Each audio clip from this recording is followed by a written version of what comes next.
À Montlivaud, Benjamin prend la route avec Christophe, le chef, pour mieux comprendre son attachement à la région. Ok, Christophe m'emmène voir un producteur de caviar.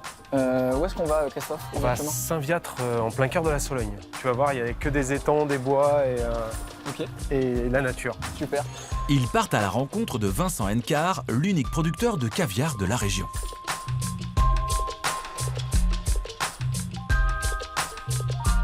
Il produit du caviar depuis plus de 10 ans. Bonjour. Bonjour. Salut Vincent. Ouais, on est bien. Vous avez du courage là.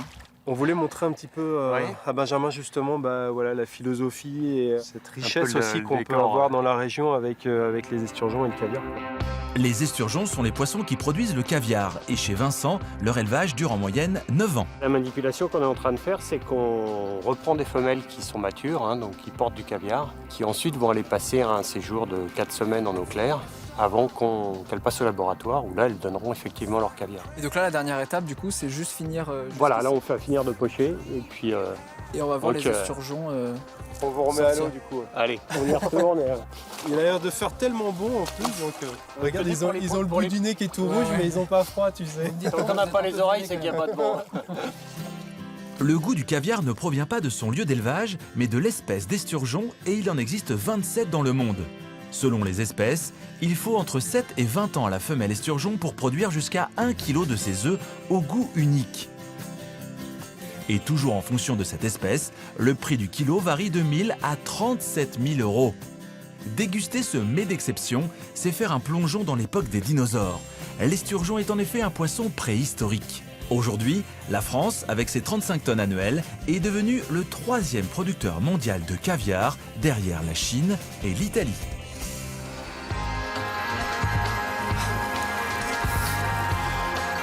Là on commence déjà à bien les voir. Oui, tu vois, ils sont petits. Hein. C'est impressionnant, ouais, c'est... Ok.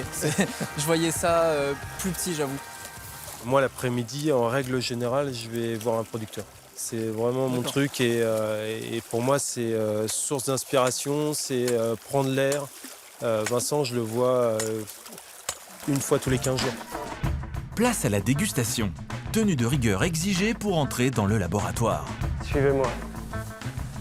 Allez chercher dans la réserve. Ça, Vincent, c'est quelque chose que tu fais, toi, régulièrement, justement, d'ouvrir des boîtes et de goûter ou...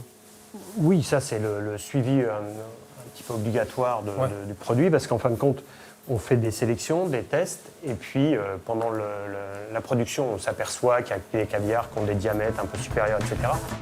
Règle de base pour un bon caviar, la taille de l'œuf, 2,8 mm de diamètre minimum. Vous allez pouvoir goûter donc un caviar qui a 1 mois et un caviar qui a 2 jours. On dirait presque des lentilles en fait. Pour moi c'était beaucoup plus petit. Ouais, premier test. Ah, c'est super bon. Je pensais pas qu'on sentait autant l'aspect beurré en fait, on le sent beaucoup. Un petit plaisir à 2 000 € le kilo. Bon verdict, j'avais un petit peu d'a priori, je pensais que ça avait un goût très amer. En fait, c'est super bon, vraiment. Alors je pense que j'en mangerai pas tous les jours parce que on a parlé un petit peu prix, c'est clairement pas dans mes moyens.